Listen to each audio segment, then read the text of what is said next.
Welcome to my channel source botany.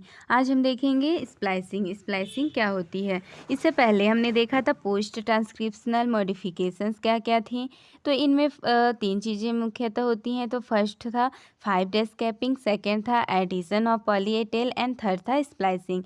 तो जो 5 dash capping है और addition of poly A tail है, तो इसे हमने पहले देखा था। इस वीडियो की लिंक डिस्क्रिप्शन में दी हुई है, आप वहाँ से जाकर देख सकते हैं। आज हम देखेंगे स्प्लाइसिंग क्या होती है। स्प्लाइसिंग इज ए को ट्रांसक्रिप्शनल प्रोसेस। यह स्प्लाइसिंग एक को ट्रांसक्रिप्शन प्रोसेस है। इसमें मतलब जो ट्रांसक्रिप्शन के बाद प्री एमआरएनए बनता है उसमें स्प्लाइसिंग की प्रोसेस होती है। तो स्प्लाइसिंग में जो प्री एमआरएनए होता है इनमें इंट्रॉन्स को रिमूव कर दिया जाता है। यह प्रोसेस ही स्प्लाइसिंग कहलाती है। जो प्री एमआरएनए होता है या एचएनआरएनए होता है उससे इंट्रॉन्स को रिमूव करना, उन्हें हटाना ही स्प्लाइसिंग कहलाता है। The cap protein binds with U1। जो कैप प्रोटीन्स होती है वे U1 के साथ बाइंड करती हैं। So capping is a must for major and minor splicing. इसलिए जो कैपिंग की प्रोसेस होती है वह मेजर एंड माइनर स्प्लाइसिंग के लिए ज़रूरी होती है। कैप इससे पहले हमने जो ट्रांसक्रिप्शन वो की प्रोसेस में देखा था, जब प्री एमआरएनए बनता है तो उनमें 5 डेज कैपिंग भी होती है, जो उनके 5 डेज से इन पर होती है। और उनके जो थर्ड डे से इन जो होती हैं वहाँ पर पॉली ए टेल का एडिशन होता है। इन दोनों के प्रोसेस के बाद इनमें स्प्लाइसिंग की प्रोसेस होती है, जिनमें जो एंट्रॉन्स होती हैं वह रिमूव होती हैं। कैपिंग की प्रोसेस जो स्प्लाइसिंग मेजर एंड जो माइनर स्प्लाइसिंग होती है उनके लिए आवश्यक होती है। इसके बाद हम देखेंगे रिमूवल ऑफ इंट्रॉन्स स्प्लाइसिंग। इसमें वही लिखा हुआ है कि जो इंट्रॉन्स का रिमूव करना ही स्प्लाइसिंग कहलाता है। और जो एक्सॉन्स बचते हैं वह लाइगेट हो जाती हैं और वह जो प्रोटीन्स को कोड करते हैं।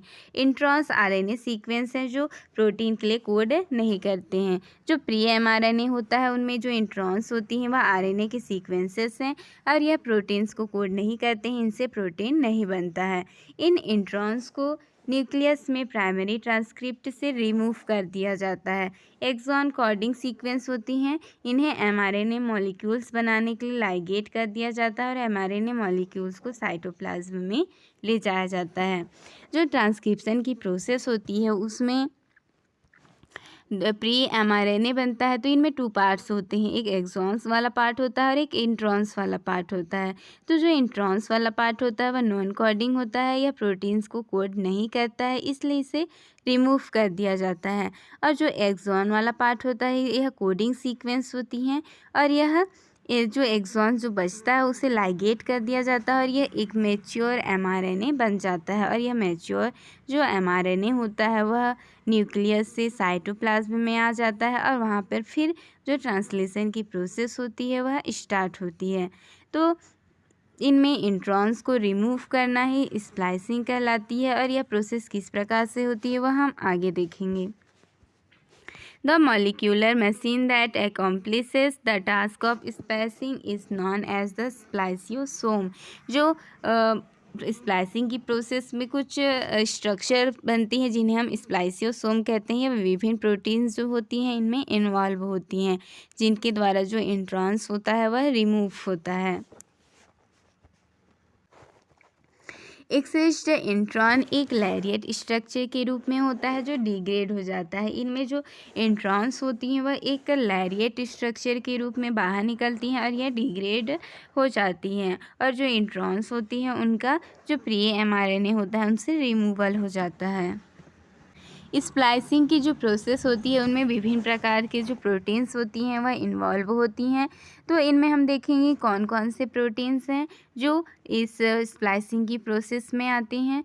तो इनमें एक प्रोटीन्स होता है जिसे हम राइबोन्यूक्लियोप्रोटीन कहते हैं। इन्हें राइबोन्यूक्लियोप्रोटीन इसलिए कहते हैं क्योंकि जो राइबोन्यूक्लियोप्रोटीन्स होती है वह आरएनए और जो प्रोटीन्स हैं उनसे मिलकर बनी हुई होती हैं। तो इनमें विभिन्न प्रकार के प्रोटीन्स हैं जो कि इस प्रोसेस में इन्वॉल्व होती हैं। तो फर्स्ट हम देखेंगे U1 प्रोटीन। जो U1 प्रोटीन होता है वह SNRNA1 प्लस U1 प्रोटीन से मिलकर बना होता है। U2 SNRNA2 plus U2 protein. U4 snRNA 4 plus U4 protein and U5 snRNA 5 plus U5 protein and एक होता है U6 snRNA 6 plus U6 protein. यह सारी जो प्रोटीन्स होती हैं वह मेजर स्प्लाइसिंग में होती हैं। और इसके बाद हम और एक देखेंगे minor splicing. Splices out rare introns with different splice site sequence. जो रेयर इंट्रॉन्स होती हैं यह विभिन्न प्रकार की जो स्प्लाइस साइट सीक्वेंस होती हैं उनसे इन्हें अलग किया जाता है। जो रेयर इंट्रॉन्स होती हैं तो यह माइनर स्प्लाइसिंग के अंतर्गत आती हैं। तो इसमें हम देखेंगे कि कौन कौन से प्रोटीन्स हैं। इसमें हम देखते हैं कि जो U5 प्रोटीन्स होती है वह मेजर एंड जो माइनर स्प्लाइसिंग होती हैं दोनों में सेम होती है। और बाकी जो प्रोटीन्स होती हैं वह डिफरेंट होती हैं। तो जो मेजर स्प्लाइसिंग में जो U1 प्रोटीन है वह माइनर स्प्लाइसिंग में U11 होती है। U2 के स्थान पर U12, U4 के स्थान पर U480AC एंड जो U6 होती है वह U680AC यह माइनर स्प्लाइसिंग में इन्वॉल्व होती हैं। और इसके अतिरिक्त जो U5 प्रोटीन्स होती हैं वह मेजर एंड माइनर स्प्लाइसिंग में दोनों में ही सेम होती है। इसके बाद हम देखेंगे जो स्प्लाइसिंग की प्रोसेस है वह किस प्रकार से स्टेप बाय स्टेप होती है।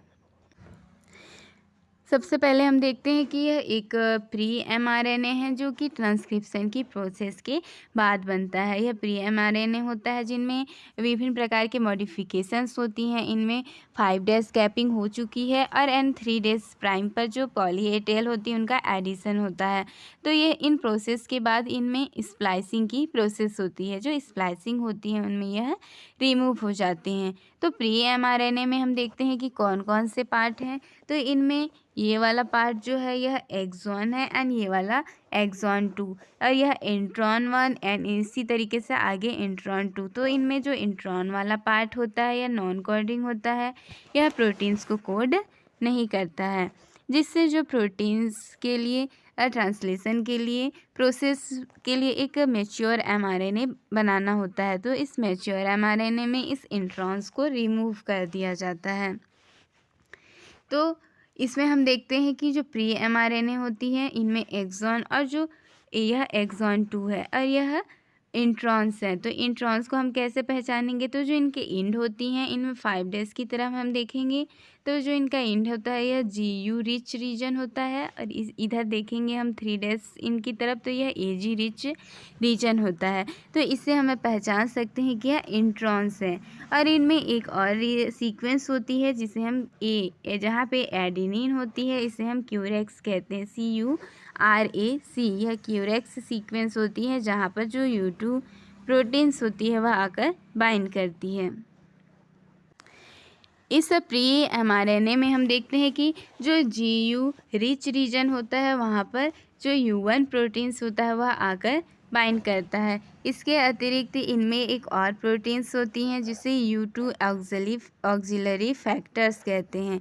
यह जो फैक्टर्स होती हैं वह U2 जो प्रोटीन्स होती हैं उन्हें बाइंड करने के लिए प्रेरित करती है। मतलब इसकी वजह से ही जो U2 प्रोटीन्स होता है वह यहाँ पर CURAC जो सीक्वेंस होता है यहाँ पर आकर बाइंड करती है।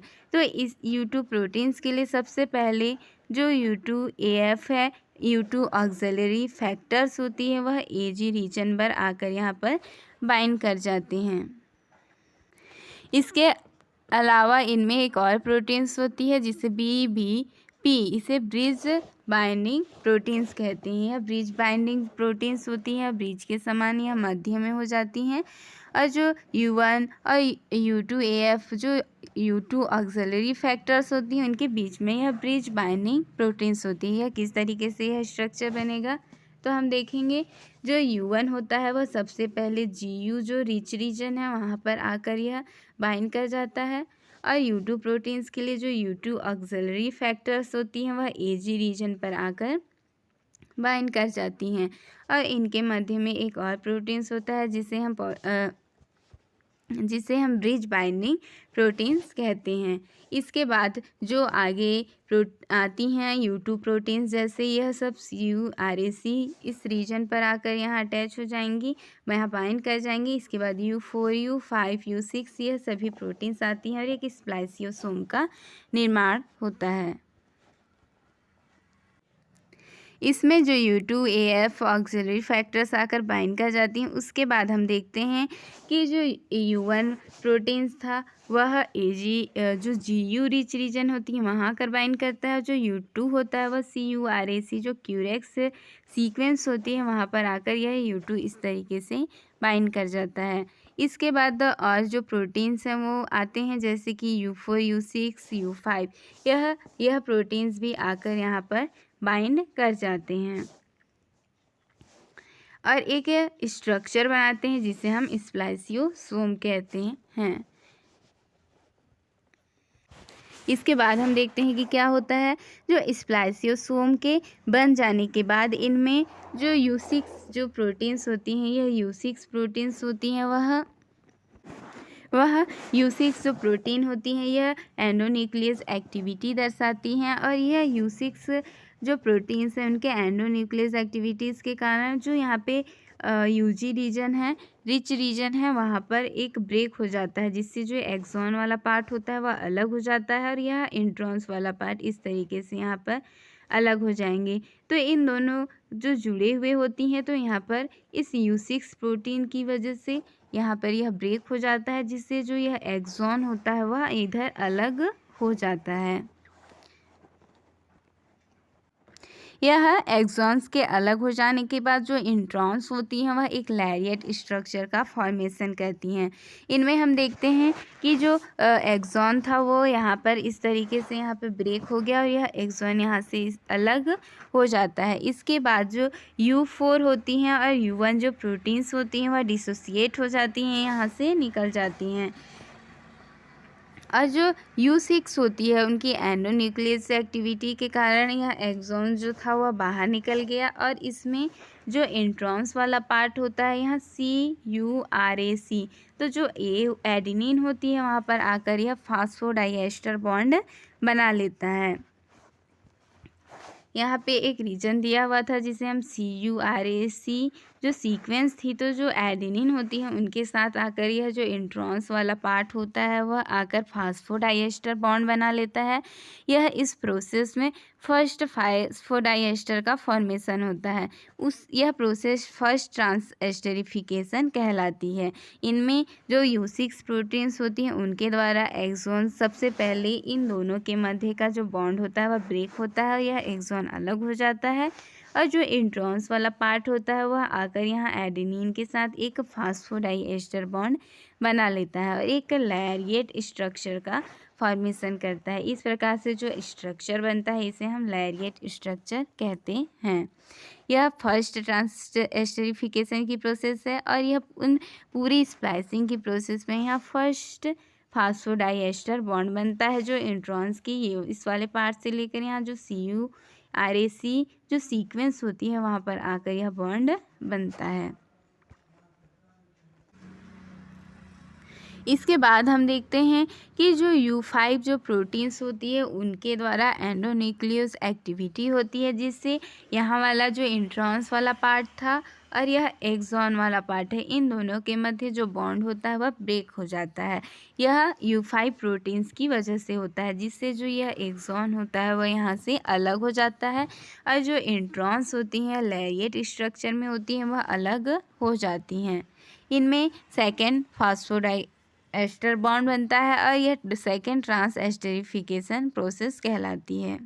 इनमें जो U5 जो प्रोटीन्स होती है उनके द्वारा जो यह एक्सॉन जो रिमूव हो गया था, यह एक्सॉन इन दोनों के मध्य फास्फोडाइएस्टर बॉन्ड बनता है और यह दोनों अलग हो जाती हैं और यह इनमें जो इंट्रॉन्स होता है वह रिमूव एक लैरिएट स्ट्रक्चर के रूप में रिमूव हो जाता है।